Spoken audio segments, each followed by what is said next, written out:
First contact gone wrong.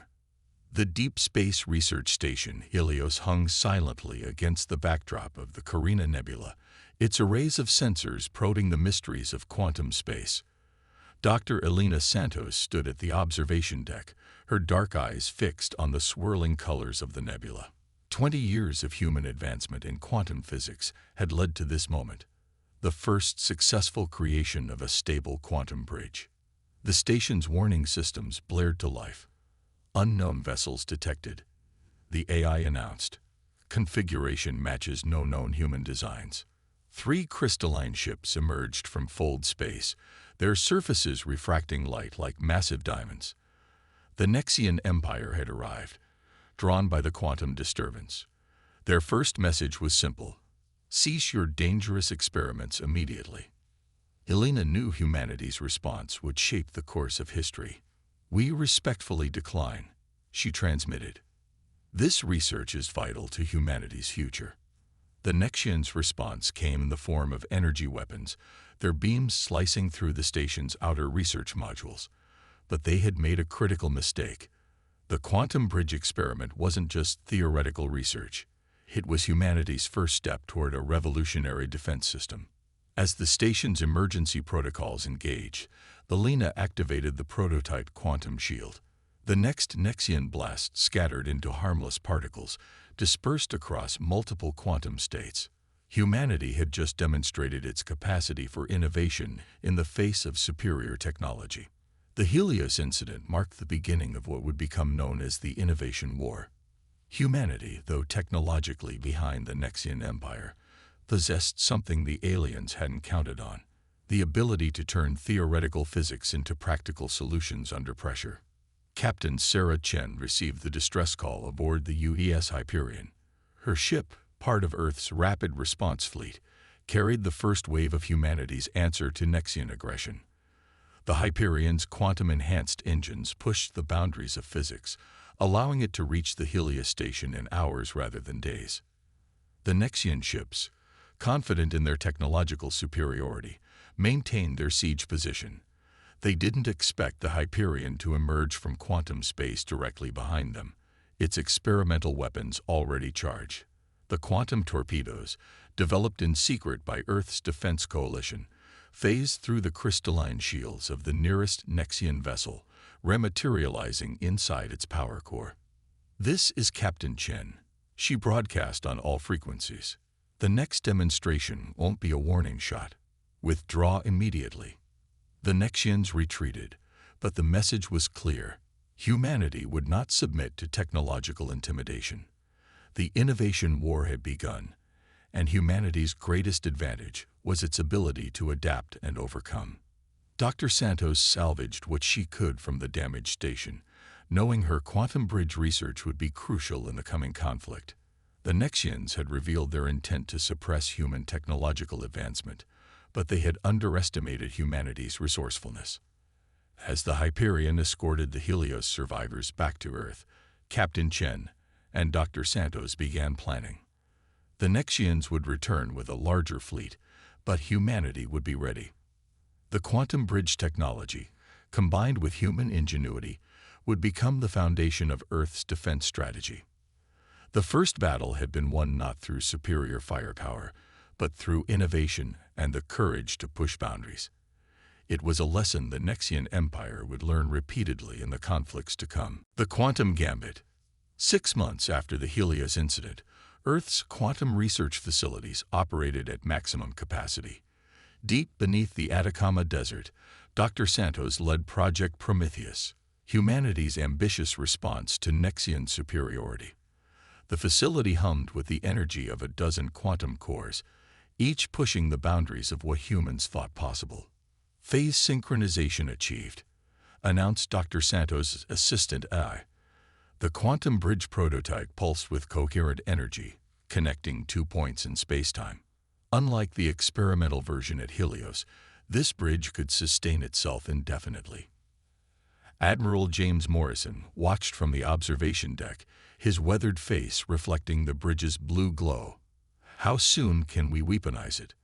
"That's the beautiful part," Elena replied, her fingers dancing across the holographic interface. "We already have." She initiated the demonstration sequence.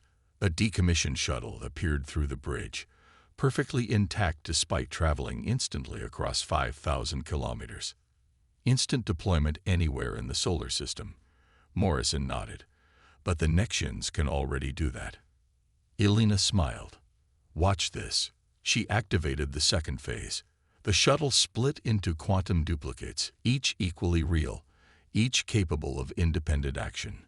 "We're not just moving through space anymore, Admiral. We're exploiting quantum uncertainty itself." The breakthrough transformed Earth's defensive strategy. Within weeks, every major human settlement had quantum bridge generators installed. The Nexian Empire's technological advantage began to erode as humanity learned to manipulate quantum reality in ways the aliens had never considered. Captain Chen's Hyperion became the testbed for the new quantum weapons. Its conventional drives were replaced with quantum propulsion, allowing it to exist in multiple probable states simultaneously. The ship could now be everywhere and nowhere, its quantum state undetermined until the moment of attack. The Nexians responded with force. Their main battle fleet, 50 ships strong, emerged from Fold space near Jupiter. Their crystalline vessels formed an attack pattern that had conquered a dozen species before humans. But humanity was ready. The Hyperion led a squadron of 20 ships equipped with quantum technology. As the Nexian fleet opened fire, the human vessels shifted through quantum states, their positions uncertain until the moment of impact.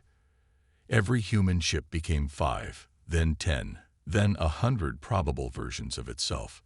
The Nexian targeting systems, designed to track objects in normal spacetime, couldn't cope with targets that existed in quantum superposition. Their energy beams passed through quantum ghosts while real human ships struck from unexpected vectors. "Multiple quantum signatures detected," reported the Hyperion's tactical officer. "They're trying to adapt their sensors." Captain Chen stood at her command station, watching the battle unfold across multiple probability states. "Launch quantum torpedoes, full spread. Let's show them how humans fight." The torpedoes phased through normal space, appearing inside Nexian shields through quantum tunneling. 3 crystalline ships shattered before they could adjust their defenses. The rest attempted to retreat, but the quantum bridges activated, cutting off their escape routes. "This is different from their other conquests," Chen transmitted to the Nexian commander. "We don't just adapt to technology, we reinvent it." The battle ended with the Nexian fleet in retreat, leaving behind the wreckage of their finest ships. Humanity had proven that innovation could overcome raw technological superiority. But victory had come at a cost. The quantum drives had pushed human understanding of physics to its limits, and the Nexians would return with countermeasures. Dr. Santos reviewed the battle data, already working on improvements. The quantum bridges had performed beyond expectations, but she saw potential for more. By linking quantum states across larger distances, they could extend humanity's defensive network beyond the solar system. "They'll be back," Morrison said, studying the tactical reports. "And they'll be ready for what we showed them today." "That's what they don't understand about humans," Elena replied. "What they saw today isn't our final form. We're just getting started." As the quantum bridge network expanded, humanity prepared for the next phase of the war. The Nexians had superior technology, but humans had something more valuable: the ability to look at established physics and ask, "What if?" Battle for New Eden. New Eden, humanity's most advanced colony world, gleamed like a jewel in the light of its twin suns. 3 million colonists had transformed the once barren planet into a testament to human perseverance. Now it faced the largest Nexian fleet ever assembled. Colonel Maya Patel stood in New Eden's Central Defense Command, watching holographic displays track thousands of incoming vessels. The Nexians had adapted their tactics, using overwhelming numbers to counter humanity's quantum advantages. "Quantum bridge network at full capacity," reported her tactical officer. "But their numbers will eventually overwhelm our defenses." Maya smiled. "Numbers aren't everything." Activate Project Labyrinth. Buried beneath New Eden's surface, quantum generators powered up. But instead of creating bridges for ships, they began altering the fabric of local spacetime. The colony disappeared behind a maze of quantum probability fields, each layer shifting and changing according to patterns derived from chaos theory. The Nexian fleet entered the quantum labyrinth, their crystalline ships refracting light through increasingly unstable spacetime. Their sensors, even upgraded to detect quantum signatures, couldn't penetrate the endless layers of possibility. "They're splitting their fleet," Maya observed. The Nexians divided into smaller groups, trying to map the quantum maze through brute force. It was exactly what she had anticipated. Launch the quantum swarm. Thousands of microdrones emerged from hidden silos, each carrying a miniaturized quantum core. Unlike traditional weapons, these drones existed primarily in quantum space, appearing in normal space only to strike. The Nexian ships, scattered and isolated by the labyrinth, found themselves under attack from weapons that seemed to materialize from nowhere. On the Nexian command ship, High Admiral Zixtal watched his carefully planned assault dissolve into chaos. The humans had turned their defensive weakness, their single colony, into an advantage. The quantum labyrinth used the planet's gravity well to create a natural amplification effect, something impossible to replicate in open space. "Full retreat," he ordered, but extracting his fleet from the quantum maze proved as difficult as navigating it. Each probability field contained dozens of possible escape routes, but only one was real at any given moment. Maya's quantum swarm pressed their advantage.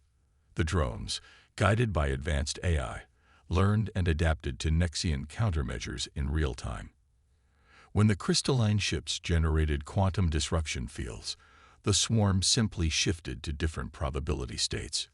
"We're not just defending," Maya transmitted to the Nexian commander. "We're rewriting the rules of space-time itself." The battle lasted 3 days as the Nexian fleet fought their way out of the quantum labyrinth. They lost over 40% of their ships, not to direct combat, but to spatial anomalies created by their own attempts to force their way through probability fields.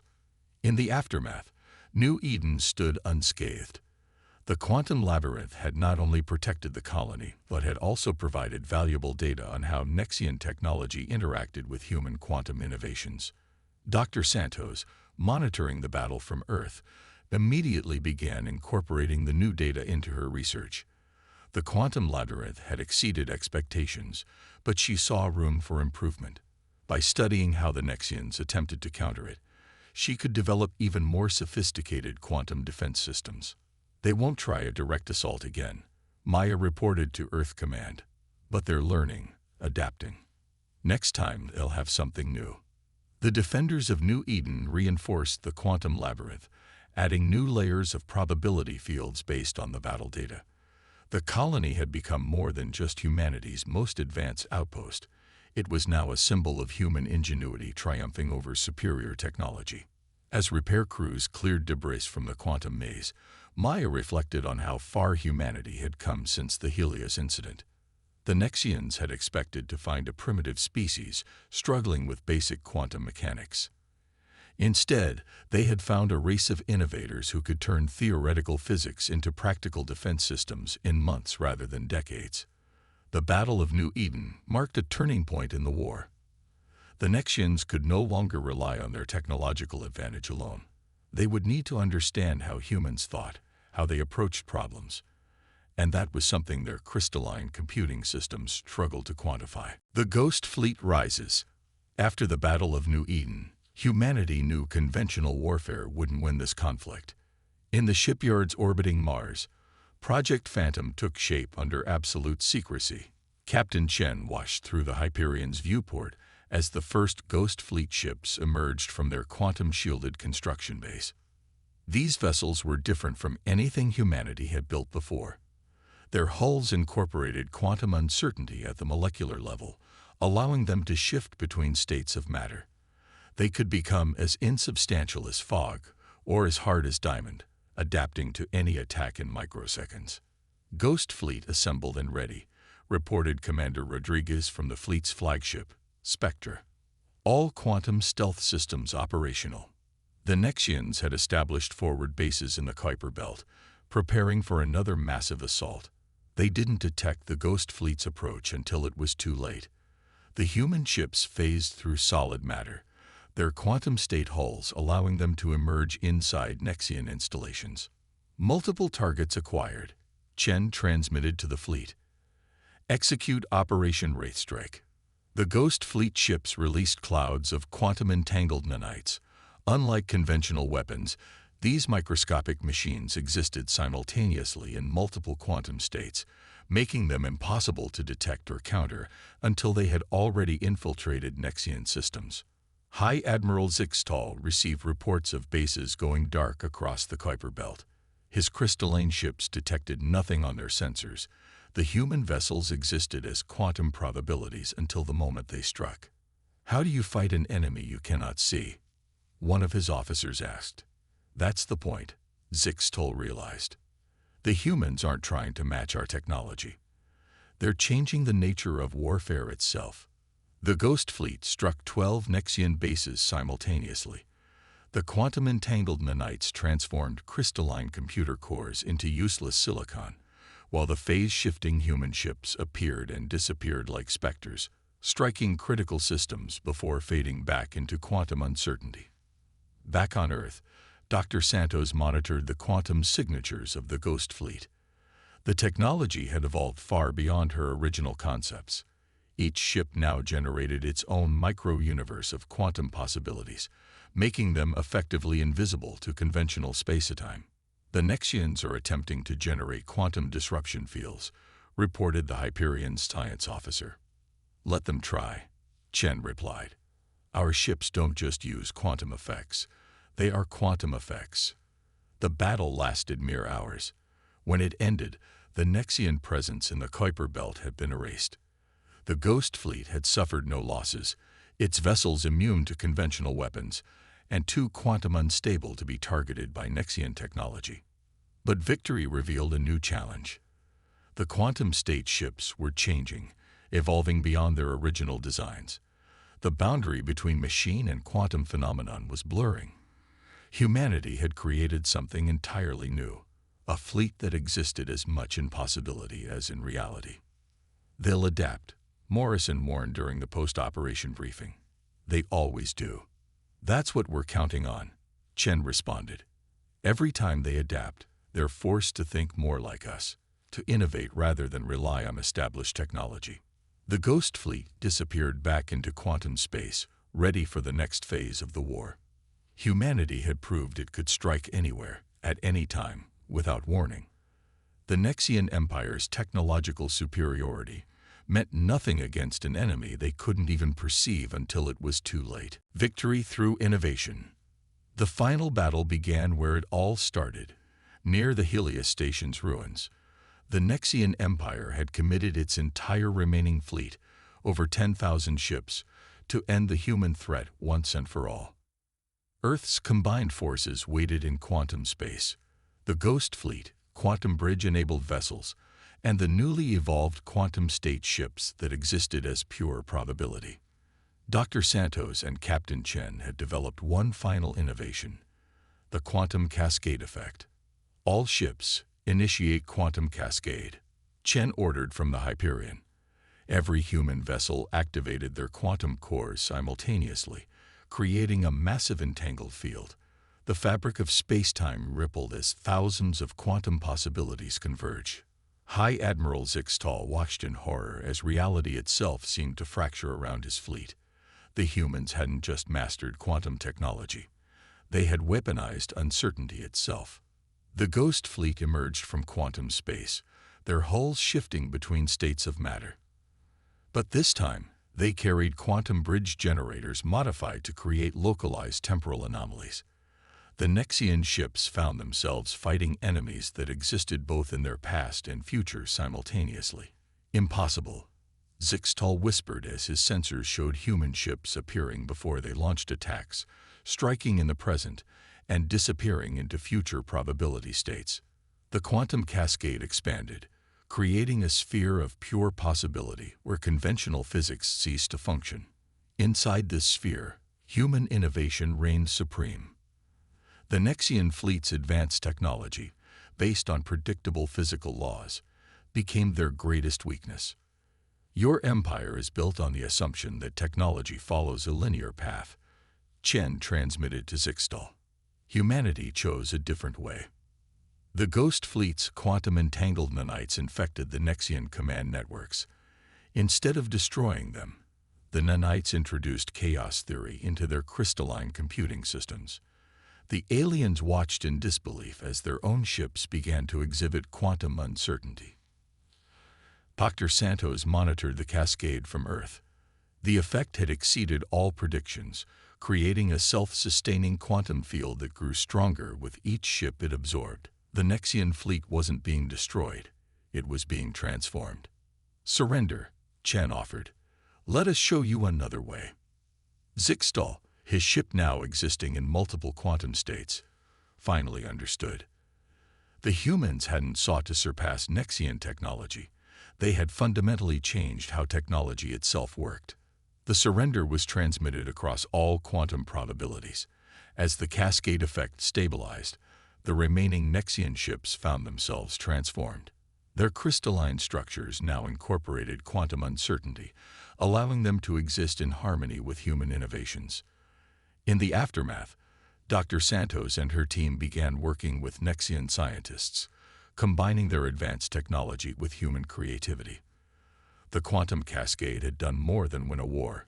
It had opened up entirely new realms of scientific possibility. The Helios station was rebuilt, not as a research facility, but as a symbol of cooperation between species. Humanity had proved that true advancement came not from technological superiority, but from the willingness to question established limits and imagine new possibilities. Captain Chen stood on the Hyperion's bridge one last time, watching the quantum cascade's remnants shimmer in space. The war had changed both humanity and the Nexians, teaching them that the greatest innovations come from embracing uncertainty rather than trying to control it. The innovation war became known throughout the galaxy as the moment when humanity proved that creativity and adaptability could overcome any technological gap. The human spirit of innovation had not just secured their place among the stars, it had changed the very nature of what was possible.